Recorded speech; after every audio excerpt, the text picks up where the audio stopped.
Welcome to Southeastern 16, presented by FanDuel. Chris Lee and Chase Robinson here to preview Arkansas's hosting of Texas A&M. That's right, this game not at Jerry's World this year. It's in Fayetteville. You can catch it 2:30 Central on ESPN. As of Monday afternoon, A&M a 7.5-point favorite with an over-under of 61.5. Before we get into the preview, we remind you, we are brought to you by our friends at GameTime SIDEKICKS, which makes officially licensed stainless steel drinkware, all SEC schools, 350 other universities, everything from stainless steel sippy cups, tumblers, 40-ounce bottles, and shaker cups. SE16 gets you 20% off your entire order at GameTimeSidekicks.com. We're also brought to you by the HOF app. Smart bettors rely on data. HOF hands you powerful analytics at your fingertips to tilt the odds in your favor, improve your chances of winning using historical data, matchup grades, trends, and player performance insights. HOF was created by Ivy League sports geeks to let everybody know, to let everyday fans bet smarter, that is. For a limited time only, our listeners not only get a 7-day free trial, you also get 50% off your first month using code SE16 at checkout. Download the HOF app on iOS or Android, enter code SE16, and you are all set. Chase Robinson, start us off here. What stands out to you in the matchup between the Razorbacks and the Aggies? Well, I think Texas A&M they've looked good. They have been consistent. They've been efficient. I think they were, I know I put them number one in my power rankings this week. I believe they were number one overall in our power rankings this week. They're just a good football team. They are solid. Marcel Reed has done his part. He's thrown for 12 touchdowns. He's 102 of 170. The run game has been great. They've got some great go-to guys at receiver. They were good defensively. This is just a solid Texas A&M team coming into this game. But Arkansas is playing inspired. They did so against Tennessee last week under Bobby Petrino. What is he going to dial up in this game will be fascinating. But A&M is just they've looked the part so far. Yeah, these are two of the more opposite teams in a way. Here's what I mean. When you look at A&M, just about everything A&M does is solid to really good. When you say what works, I guess their identity is explosive plays on offense and the passing game as much as anything, but they do everything pretty well. And then you have Arkansas, which is either great at things or awful at things. I mean, when the defense is on the field, when the offense is on the field, it is always an adventure. Arkansas trails Vanderbilt just by fractions of decimals here in terms of yards per play. So it's the second best offense in the league per play, and the defense is the worst team in the league per snap, 6.3. So big plays, I feel like, are going to be a feature of this game. Oh, they very well could, and we know what Texas A&M is capable of, and I feel like what Arkansas is starting to dial up is getting comfortable with those big plays and utilizing that. So yeah, I mean, the way these two teams are set up, we're gonna see some offense. I feel like most certainly on Saturday. Yeah, I mean, and spot is interesting too because A&M has been pretty consistent week to week. There haven't been just a lot of bad halves of football for this team all year. Yeah. Arkansas, man, you run the gamut of stuff. Like there was the Notre Dame give up game, which got Sam Pittman fired. You get time off. They reshuffle the staff. And look, Tennessee had that game won in the fourth quarter last week. And it said something to me that Arkansas came back and had a shot to win, I guess, with like an onside kick if it goes your way late in the game, and Knoxville in a tough place to play.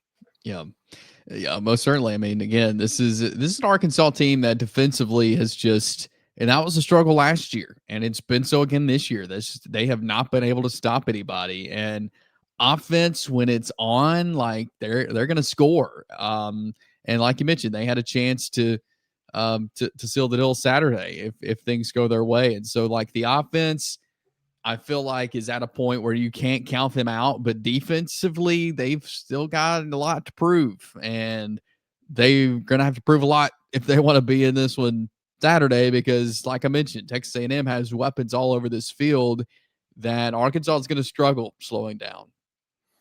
Yeah, I think the interesting angle in this to me, because A&M is almost a double-digit favorite. So to me, the interesting angle is what is the path to Arkansas getting an upset here? And Arkansas did something last week in Knoxville. It held the ball for 11 more plays. Um, 6.5 yards per play. Actually, one of its lower outputs of the year. Only Notre Dame was Arkansas worse in terms of offensive output, and kind of throw the stats out on that one. That was a beat down from the beginning. But to me, I think the interesting angle here is like, can Arkansas hang on to the ball? 29 first downs last week against Tennessee. Again, defense is going to struggle when it's on the field, but do you want to slow the game down, churn out first downs? I mean, A&M is better against the run than it's been, but it's still not elite on that side. Arkansas is averaging, with that big physical offensive line and rushing attack, it's averaging almost 7 yards per rushing play all year. So to me, that's the key if you're Arkansas to get a victory is control the clock, keep A&M's defense on the field, and by all means don't turn it over, which has been just that has been the bugaboo. I mean, had the Memphis game won until it turned it over, and probably, I shouldn't say probably, but had a great shot to beat Tennessee last week, if not for 3 turnovers.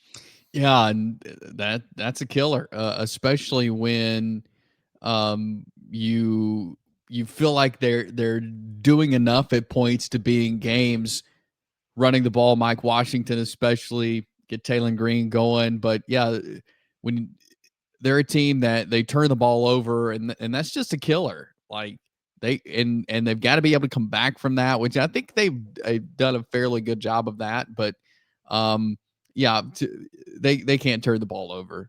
They've got to protect that thing. They've got to be able to run it and sustain drives. I completely agree with you.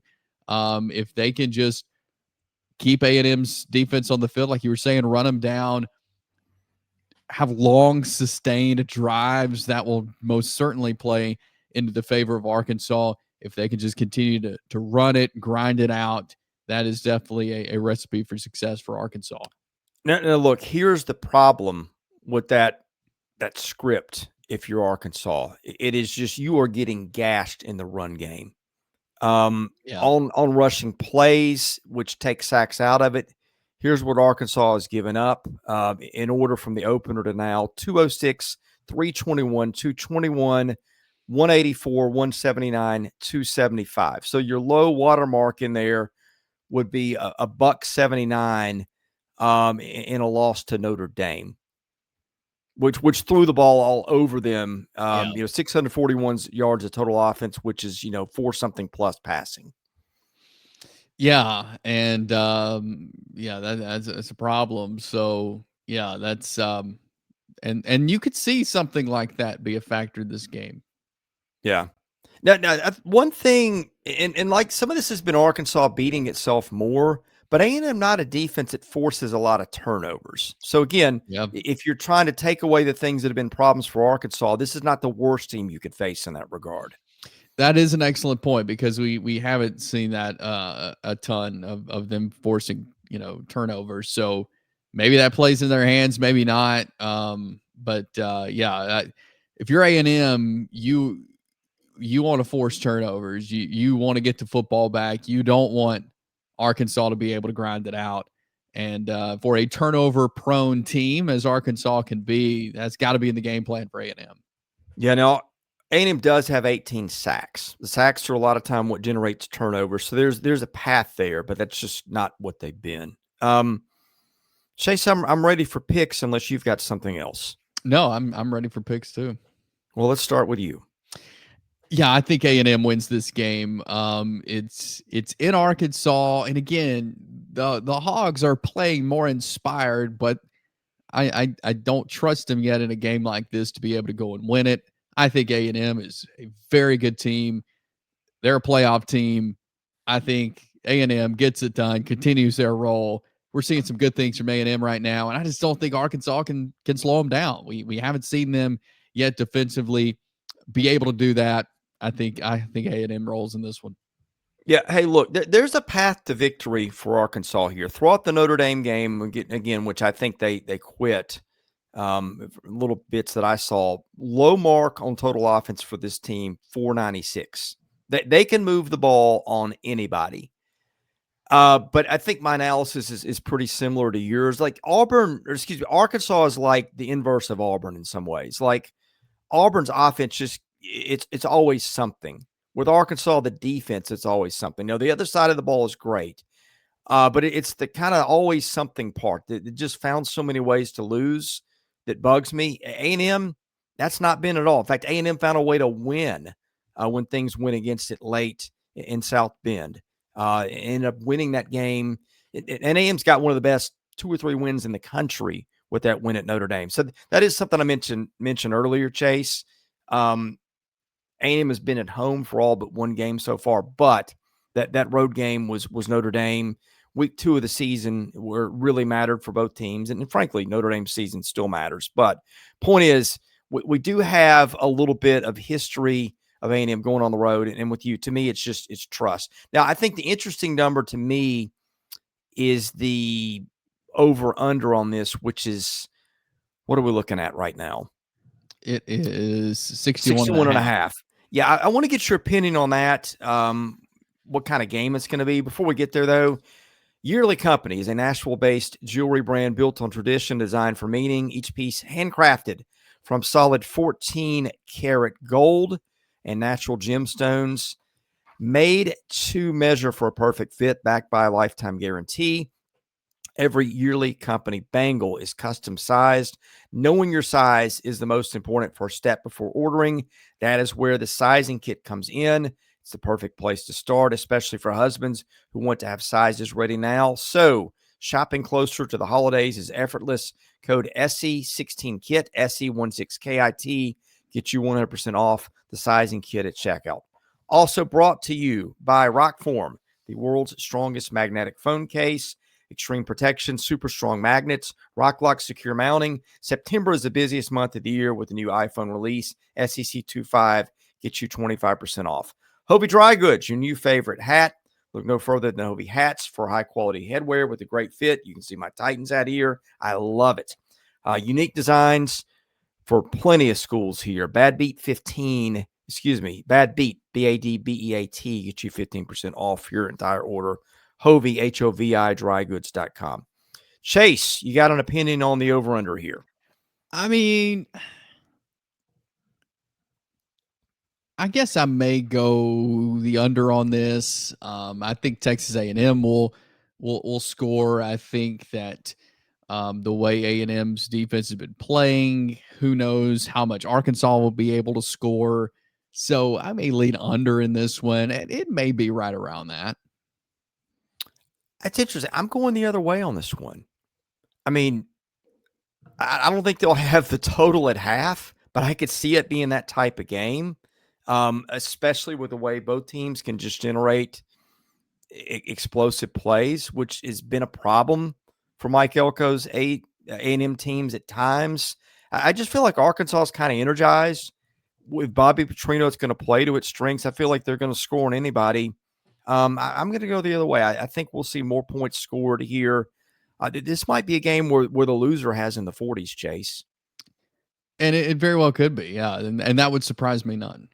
Yeah, I mean, that's the SEC. No surprises. Wouldn't even be surprised if Arkansas won the game. But I think our opinion of A&M is what kept us with the favorite in this one. All right, Yep. We'll recap it later. To get that, hit the subscribe button. That's free. Enable your notifications so you see what we've got on Saturday night and Saturday afternoon and our recaps. For Chase Robinson, I'm Chris Lee. God bless you. Thank you for watching. This is Southeastern 16, presented by FanDuel.